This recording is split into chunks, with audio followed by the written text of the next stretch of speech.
Welcome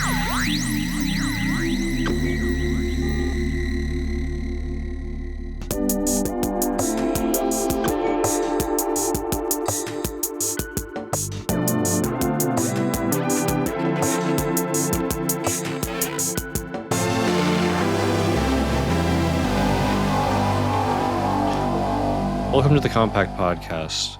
Today we'll discuss Kamala Harris's new plan for food price controls, whether Trump has lost his populist mojo, and the death of the squad. I'm joined by Geoff Shullenberger. Saurabh Amari is away, and I'm Matthew Schmitz. So Kamala Harris announced this week a sweeping ban on price gouging in the grocery and food industries. In a statement released on Wednesday, Harris said that if elected, she would push for the first ever federal ban on food price hikes, giving sweeping new powers to federal authorities. The Federal Trade Commission would be authorized to impose harsh penalties on firms that break new limits on price gouging. The statement, however, did not define what excessive profits were or what price gouging constituted. Geoff, what do you make of Harris's new proposal? In a way, I would say it's a somewhat Trumpian proposal in that it is the kind of thing that economists hate. It is clearly a sort of pander to voters, so it's a populist proposal. Voters love him. Economists hate him. Exactly. So I'd say, sort of Trumpian insofar as it continues in the vein of proposing things that generally the sort of Beltway insider, sort of think tank and academic economist class that, generally politicians for several decades attempted to keep happy and, not kind of violate any of their sort of dictums on what appropriate policies would be. Then, of course, Trump shows up in 2016 and just kind of blows that all out of the water, doesn't give a crap what any of those people say. And so I'd say in one sense, one thing that you see in reaction to this is that it's, generally condemned across the board by economists. And so I suppose I would see it as slightly in this vein of, Harris also essentially lifted Trump's proposal to remove the tax on tips. So, she is clearly just trying to kind of borrow and co-opt various of his kind of populist economic appeals. And I think, so that I'd say it's Trumpian in two senses. One, it's flies in the face of sort of expert advice, and is just the kind of thing that, in the sort of Clinton-Obama era, politicians were supposed to just defer to experts on this kind of stuff. The notable way that Trump did this and really did actually change the political consensus was in his embrace of tariffs, right, which had generally been understood as just a terrible policy that never works across much of the economic profession. And, both parties had largely accepted this with a few exceptions here and there. And, Trump just, again, sort of blew that out of the water. So I think this is a little bit like that. It's a little bit like embracing tariffs. It's bringing in this economic policy that's quite controversial. And, of course, the response to it was to say this is communism and so on from the right. Now, interestingly, I'd point to two things. One, or three, actually. So one, noted populist President Nayib Bukele made a very similar, but, in his in a much more sort of personalistic kind of way, he essentially kind of scolded a number of business leaders for high prices and told them that he would treat them the same way he treated gang leaders. But essentially it amounted to the same thing. It was this populist appeal. We're going to fight these greedy corporate fat cats who are raking in profits by setting prices too high. So, Bukele proposed this and sort of created a rift among his admirers on the right a few weeks ago, where some of them, um, condemned this in the same way they're condemning Harris now. Whereas others, I'd say the more kind of doctrinaire economic libertarians, condemned this, whereas others sort of said, well, he's trying to protect his people and protect their interests. So even there, you could see that some conservatives can get in line with this sort of approach if it comes out of the right political figure. Richard Nixon, in the era of inflation in the 70s, attempted price controls. And then a final point would be that we have a piece from several months ago by our columnist Daryl Paul about corporatism, which is a sort of conservative um, corporatist governments in Portugal and Brazil. And one of the main things that these governments did was essentially try to set prices, and what they called just prices, which were sort of was framed in a sort of moral way, right? These are both governments that gained a certain amount of authority from Catholic the support of the Catholic Church and Catholic sensibilities, and so setting prices was seen as a moral question, right? And so anyway, the history um, of price controls is ideologically more ambiguous, even in more recent times, and that there, but I'd say what it comes down to is this is a populist policy. I'm not going to speak on whether economists are right to condemn it across the board, but it just seems like a clear example of Harris attempting to kind of continue borrowing from the populist playbook that was opened up, especially by Trump, to some extent by Bernie Sanders in 2016. I really recommend to our readers Daryl Paul's article, When States Sought Just Prices. Uh, One of the things he mentions in that article is that uh, price controls, in order to work economically, require rationing, or else they'll lead to shortages. So that's one element to consider in this. But I want to talk a little bit more about Harris's political positioning more broadly. You're right, Jeff, to mention that she has uh, borrowed Trump's proposal to remove taxes on tips, another idea that economists dislike. She's introduced this idea of price controls, which has really incensed the profession. But then on other grounds, she's actually seems to be trying to effect a rapprochement with certain business or corporate, kind of pro market, maybe you could say, elements of the Democratic coalition. Uh, so one area we've seen that is with her kind of outreach to a figure like Reid Hoffman, who's very opposed to Lena Khan's leadership of the Federal Trade Commission. Whether or not Hoffman will succeed in convincing Harris to remove Khan and her administration remains to be seen. But there's been a lot of outreach to him and his friends in Silicon Valley who deeply oppose Khan. Uh, and then more recently, we've seen engineered by Chuck Schumer a kind of rapprochement between uh, the Democratic Party and the Bitcoin industry, if that's what it is,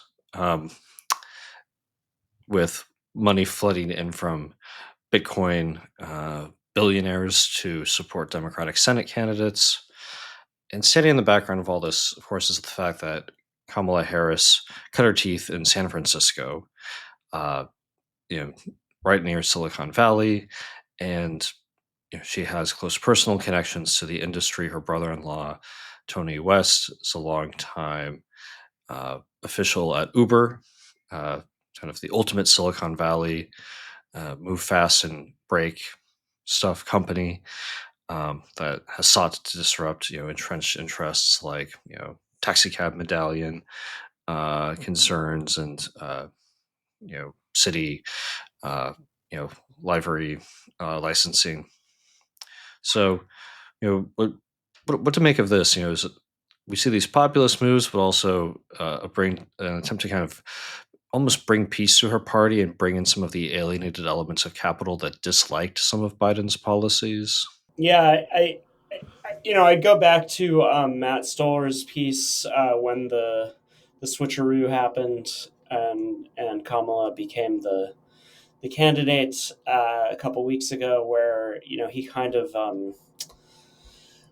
trying to read the tea leaves, and clearly, her. Biden uh, did, and through particularly Lena Khan and several other figures in his administration, has pursued antitrust and um, other agendas that tend to alienate these longstanding corporate backers in Silicon Valley. And we're beginning to make some of them give the GOP another look, and clearly there are some prominent figures like David Sachs who are fully aligned with Trump and the GOP at this point. But it did seem there was a risk of a greater defection.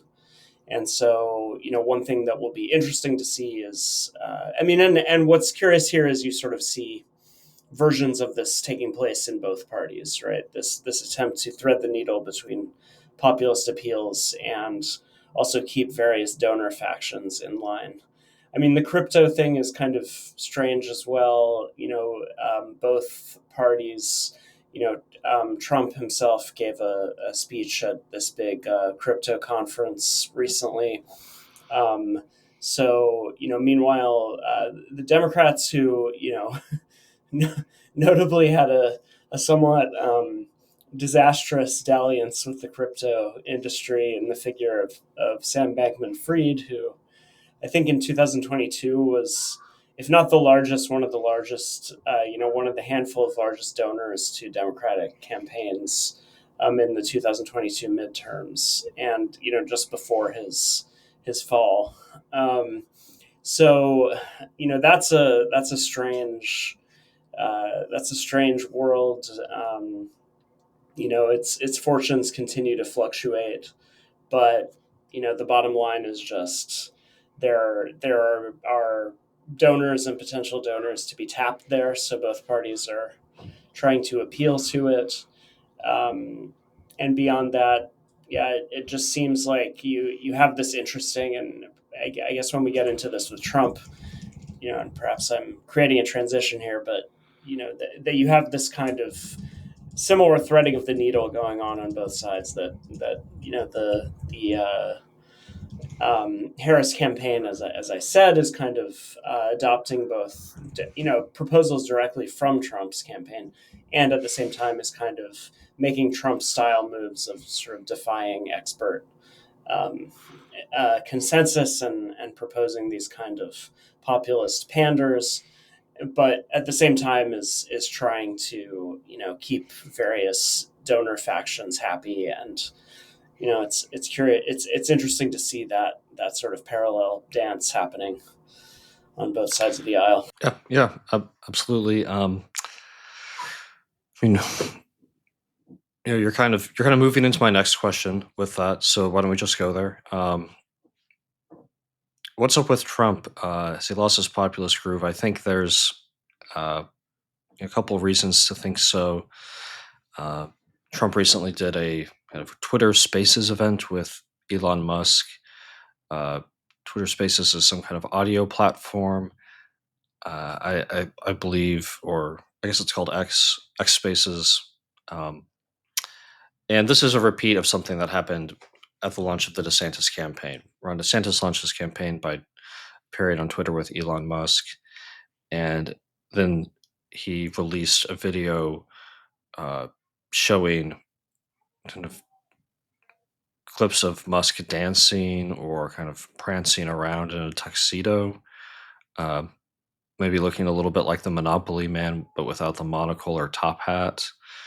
Uh, and it was exceedingly odd. And one thing that was, you know, criticized and derided pretty widely at the time, not least by editors of this magazine who saw DeSantis's strange rollout as standing in contrast to a more sensible approach taken by the Trump primary campaign, focusing on voters rather than the voters broadly, rather than the concerns of sort of weird online communities and of Republican aligned billionaires. Well, now it seems that Trump is replaying the DeSantis playbook in some ways, a playbook that really didn't work that well the first time, and is almost certain to bring lower rewards to Trump anyway, because Trump will never fully please the donor base of the party. And he needs to work with them, obviously, and advance some of their aims. That's how the party works. But he's never going to be as acceptable to them as a figure like DeSantis.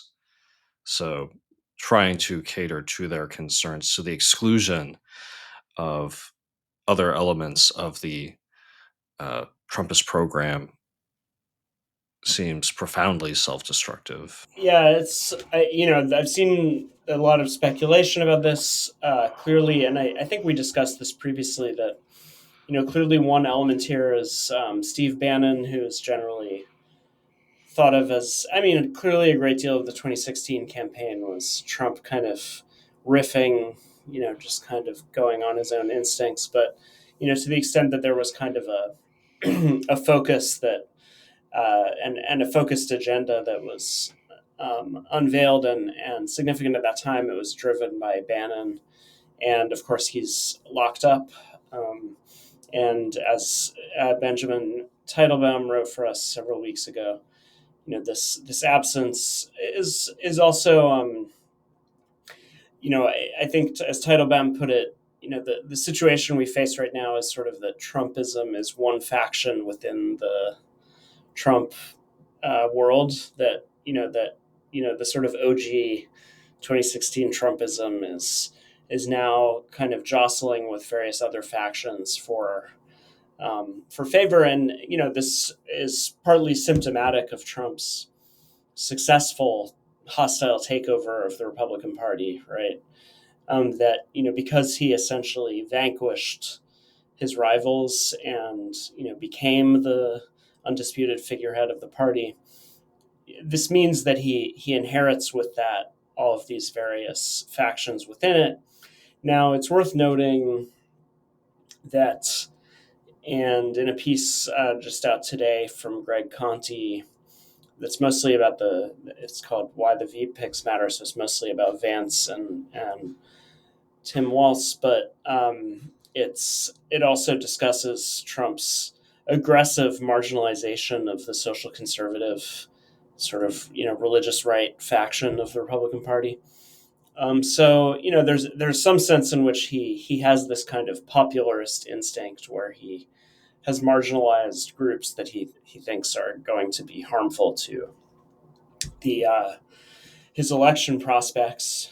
But at the same time, he's there are all of these. We have to think of it as basically being a sort of uh, uh, royal court in which there are these different courtiers kind of um, trying to curry favor and get his attention and get him to peddle their agenda. And so there is a sense of him, interestingly, because he's ascended to the top and is now the undisputed king. Um, he doesn't have that kind of focus provided by the sort of outsider insurgent status that he had previously. This is sort of my read on it, that he's most clearly focused when he can see himself as an outsider who is fighting the establishment. But once he is at least a part, once he essentially embodies or is part of the establishment, it's as if he kind of loses his focus and becomes quite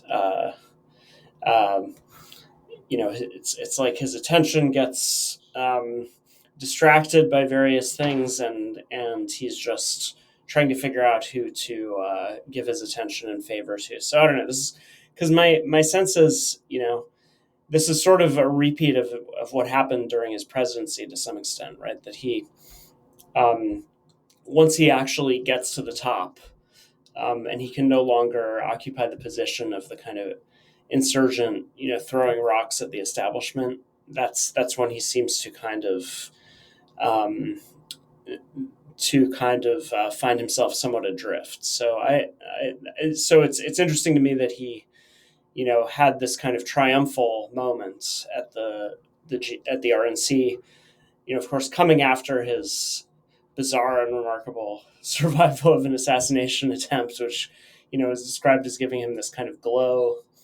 That it was this sort of renaissance and rebirth, where he could really show up at the RNC as the with this kind of aura around him that again consolidated the sense of him being the undisputed boss. But it's as if ever since that triumphal moment, he's been all over the place and can't quite figure out what to focus on, and instead, has given these kind of rambling statements and press conferences. Doesn't seem to be particularly, um, he's more focused on kind of personalities than policies. Uh, so it's an interesting moment, but I would say it's in a sense a repeat of what happened after he ascended to the presidency. That he and also because he's not. I mean, in a sense, even more so because while he was in the presidency, of course, he was being assailed by all kinds of lawfare and so on, which of course was happening throughout much of this campaign as well. Whereas at the moment, there isn't that much of a sort of outside um, assailment of him, right? And so I think that's kind of another way in which, because he's not up against these incredible sort of hostile forces.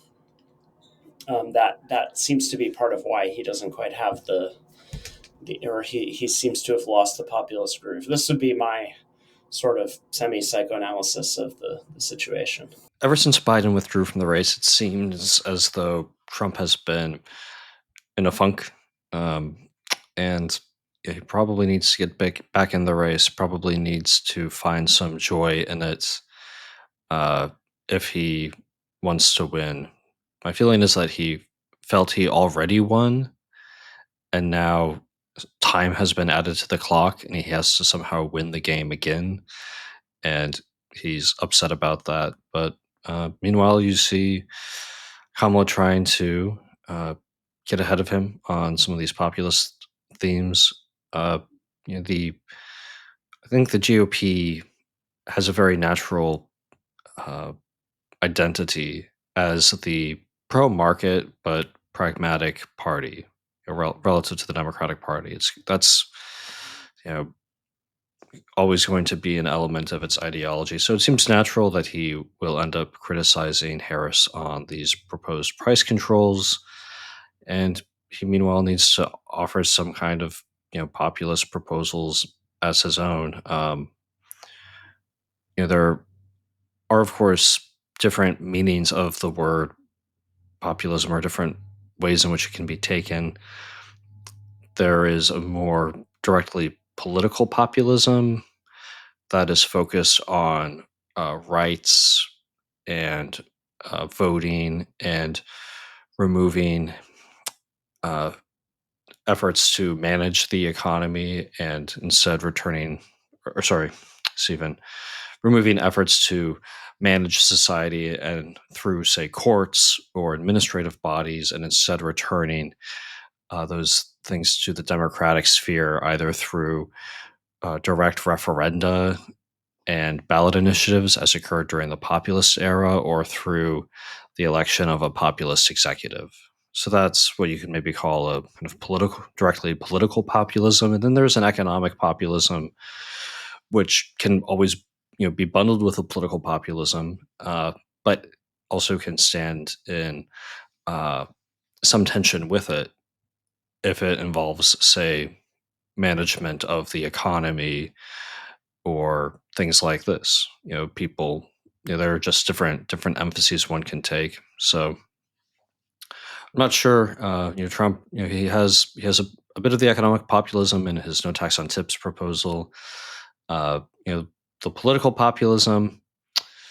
It's maybe a little muted. He, at one point had a strong case to make against democratic lawfare. Somehow that debate has receded. Uh, he's still purporting, as all politicians do, to speak for the people. He wants to close the border. He wants to insist on the significance of the distinction between citizen and non-citizen. That's maybe the most genuinely kind of politically populist element of his agenda. Whereas, say Tim Walz in Minnesota provided driver's licenses to illegal immigrants, uh, provided other state benefits to aliens. So I think Trump should probably hit some of those politically populist themes hard. I'm the one who is for the citizen. I'm the one who insists on that distinction, while also finding a form of economic populism that is more palatable to uh, people who believe that markets are important for promoting prosperity. In other news, we're witnessing the death of the squad. Cori Bush was defeated in the Democratic primary, her congressional race in Missouri. Jamal Bowman fell in New York's Hudson Valley. But not every member of the squad has lost or is going to lose in the upcoming general election. Ilhan Omar uh, achieved a very handsome victory this week in her Minnesota Democratic primary. And Alexandria Ocasio Cortez is holding on.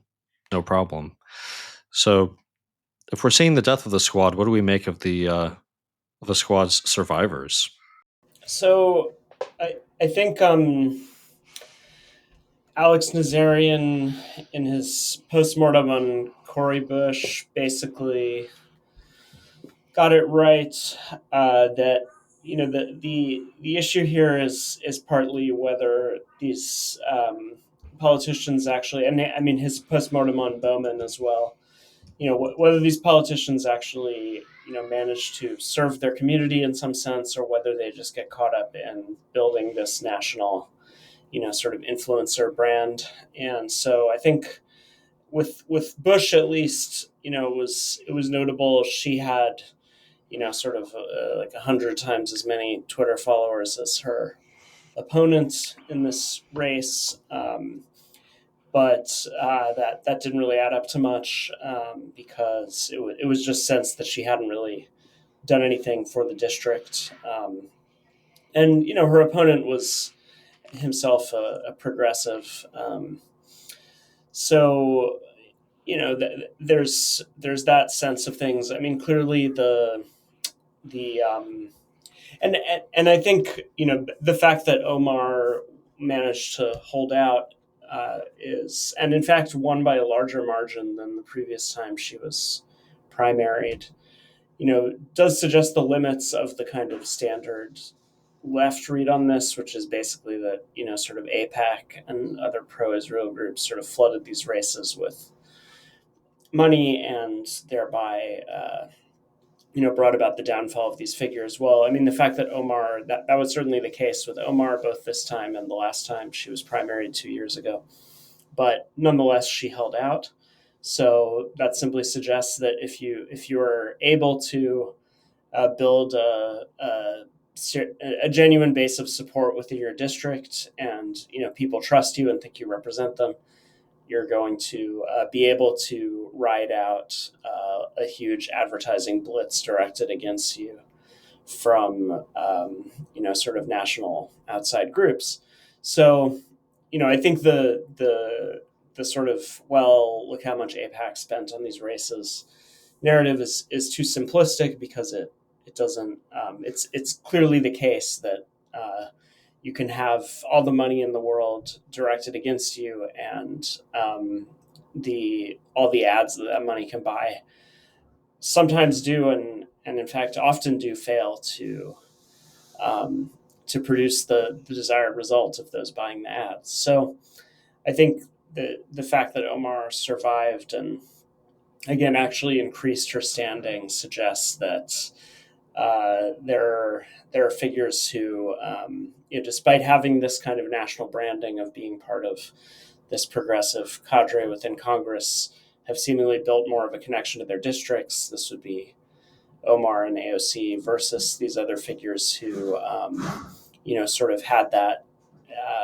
national spotlight and sort of progressive branding, but seem to be largely unable to build a solid enough base of support to withstand these challenges.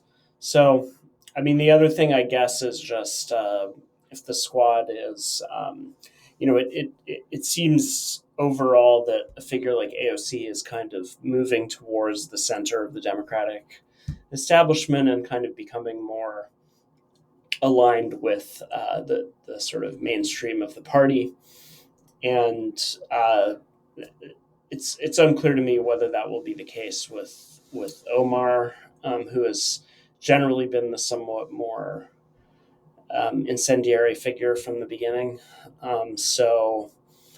But it does seem like overall you're just going to see, um, and it's interesting to compare to what's happened to the GOP congressional caucus. That you sort of had the Freedom Caucus and these various sort of these various kind of insurgent elements within it, and gradually they did seem to sort of take over the party, or at least take over the congressional wing of the party, and take over the leadership of it. It seems like what's happening in the Democratic Party is more the opposite. That essentially these figures are either going to some extent get closer to the sort of Pelosi defined sort of center of the party, or are going to be just going to be continue to be sort of marginal and fringe figures, which leaves them more vulnerable because they're